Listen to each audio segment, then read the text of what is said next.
Hello friends, இன்னைக்கு what I pack for lunch பாக்ஸில் வந்து ஃபஸ்ட்டு மஷ்ரூம் பிரியாணி தான் செஞ்சுருக்கேன். மஷ்ரூமோட பீஸ் சேர்த்து செஞ்சுருக்கேன். மஷ்ரூம் பட்டாணி பிரியாணி செஞ்சுருக்கேன். இதுதான் வந்து இன்றைக்கி லஞ்ச் பாக்ஸுக்கு. இதுக்கு வந்து ரைத்தா தான் நல்லாயிருக்கும். பட் நான் ஸ்கூலுக்கு எப்பவுமே ரைத்தா தரதில்ல. ஏன்னா மதியானம் புளிச்ச மாதிரி ஆயிடும். அதனால் இதோட பார்த்திங்கன்னா நான் வந்து எக்கு வந்து பாயில் பண்ணி வச்சுருக்கேன்.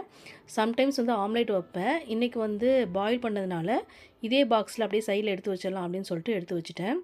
நெக்ஸ்ட்டு ஸ்நாக்ஸுக்கு பார்த்திங்கன்னா தட்டைப்பயிறு தான் வேக வச்சுருக்கேன்.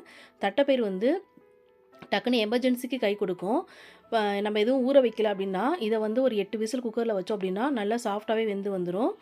அந்த டயத்தில் இதை யூஸ் பண்ணிக்கலாம். ஸோ மோஸ்ட்லி கூட தட்டைப்பயிறு தான் இருக்கும். தட்டைப்பயிறு கூட பார்த்திங்கன்னா இன்றைக்கி நான் வெங்காயம், பச்சை மாங்காய், வெள்ளரிக்காய், கேரட் இதெல்லாம் சேர்த்துருக்கேன். ஏன்னா நீங்கள் சாட் மசாலாவும் சேர்த்துக்கலாம். ரொம்ப ஹெல்த்தியான ஸ்நாக்காக இருக்கும். கண்டிப்பாக ட்ரை பண்ணி பாருங்கள். இதெல்லாம் ஆப்ஷனல் தான். உங்களுக்கு வேண்டியதை நீங்கள் சேர்த்துக்கலாம். ஸோ இதான் இன்றைக்கி என்னோடய பசங்களோட லஞ்ச் பாக்ஸ். தேங்க்யூ.